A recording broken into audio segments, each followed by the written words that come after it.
Hey guys, Chainer here again. Welcome back to Diablo 3 Basics Episode 2, where we talk about one aspect of Diablo 3 that's important for a level 70 player to know.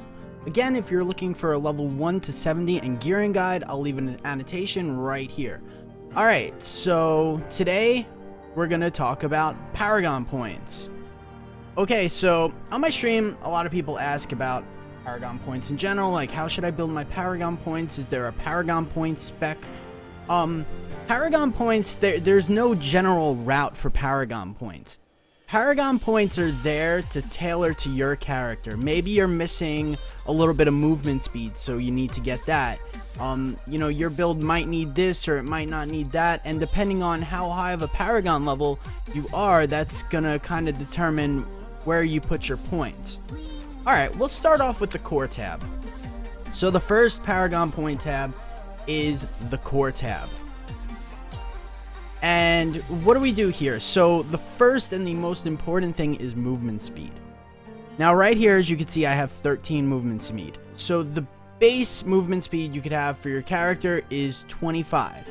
That's all you get with stats. You could get it higher through abilities like sprint on a barbarian or other movement speed abilities on other classes. So the most important thing to start off with is you want to get your movement speed to 25%. Moving faster is great. It's just about one of the most efficient stats you could get, because the faster you move through the game, the more you're gonna clear. Alright, so what we gotta do here is say I have 12 movement speed on my boots, but that's about it. I don't have any other movement speed here. So as you can see here in my tab, my movement speed is 25, and that is because I put the other 13 points into movement speed. Now, after that, some builds require a little bit of extra resource.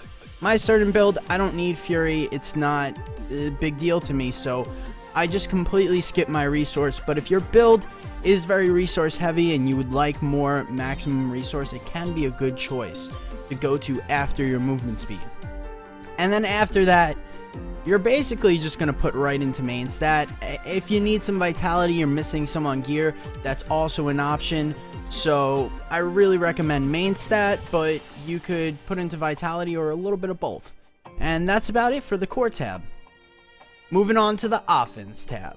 Alright, so now this is where it really gets spec heavy, build heavy, depending on your class and the build you're running. For some classes, you might need to hit a certain, or some builds, you might need to hit a certain amount of attack speed. For my build, attack speed is not very good at all, so this is the last stat I'm putting into, and it really doesn't make much of a difference as I'm putting into it. But the cooldown reduction, the crit chance, and the crit damage. Now, usually most builds would go for that cooldown reduction first, because cooldown reduction is great. So if your build needs a certain amount of cooldown reduction, or if cooldown reduction is just generally good, I'd say go for that first. And now next up is crit chance and crit damage. Now the one you put into first depends on how much crit chance and how much crit damage your character has. Crit chance and crit damage buff each other. So if you wound up getting 600% critical hit damage, yet you only had 2% crit chance, neither... like the crit, all that crit damage you have is pretty worthless. But if you had 30% crit chance and 300 crit damage, it'd be really, really good. So that's the idea. They kind of work off of each other, and you want to keep them as even as possible. So whichever one of the two is lower on your stat sheet, see, I have 46 crit chance and I have 411 crit damage. Now, if I didn't already have my Paragon's points spent, and I had 0 into crit chance and 0 into crit damage, I would max out my crit damage first. Get my crit damage up to 460 while I have 46 crit chance. And that's pretty much how that works. And that is the offense tab. Now, the defense tab. The defense tab is pretty linear. The first stat you're going to want to max out is resist all. Resist all, the way it goes. And then the next one is going to be armor and then life. Armor and life are pretty close. I'd say armor might be a little better. I guess that could vary a bit, but generally, resist all, armor, life to life regen. You can switch it up if you want and go resist all, life, armor. That's all mathematics, but usually the armor is going to be a little better. Alright, so moving on to utility. Alright, so utility. Area damage. Area damage is actually a good stat. What it does is it gives... Area damage always has a 20% chance on hit to proc.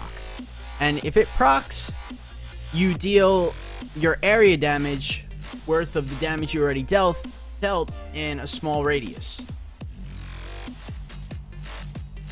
So it's good, but it's not worth a main stat on your items. So you never really get area damage on your items, but in utility, it's great. Life on hit is pretty good as well.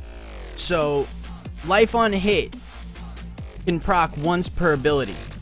So if you use a Furious Charge, which hits 10 mobs, I'm going to get my life on hit to proc once. That's why it's not such a great stat, and it's not really used on gear. But getting that life on hit in your utility is pretty good. It's pretty good. As well as resource cost reduction, which this one's a little tricky.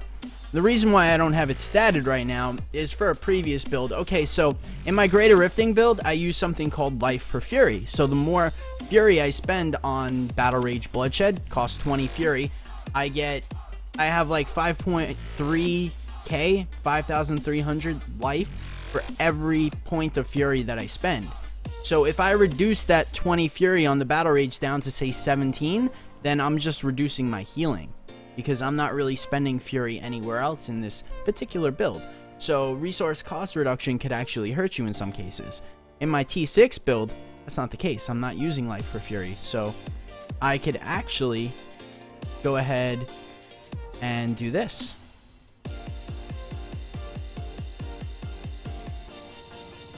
Alright, let's pull that back up. So yes, area damage, resource cost reduction are both pretty good. Now, if your build is very resource heavy, resource cost reduction is probably going to be the best. Area damage might be next.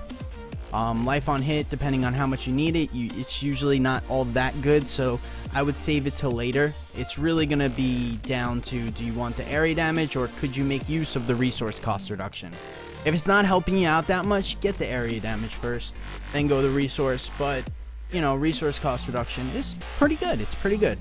And then, of course, gold fine last, because you don't really need it. Gold is really easy to acquire, especially once you get a Goblin Vault and you get one of the Boon of the Hoarder gems. You're going to be rolling in the monies.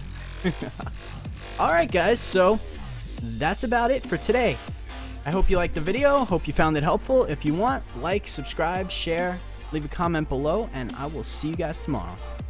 Later.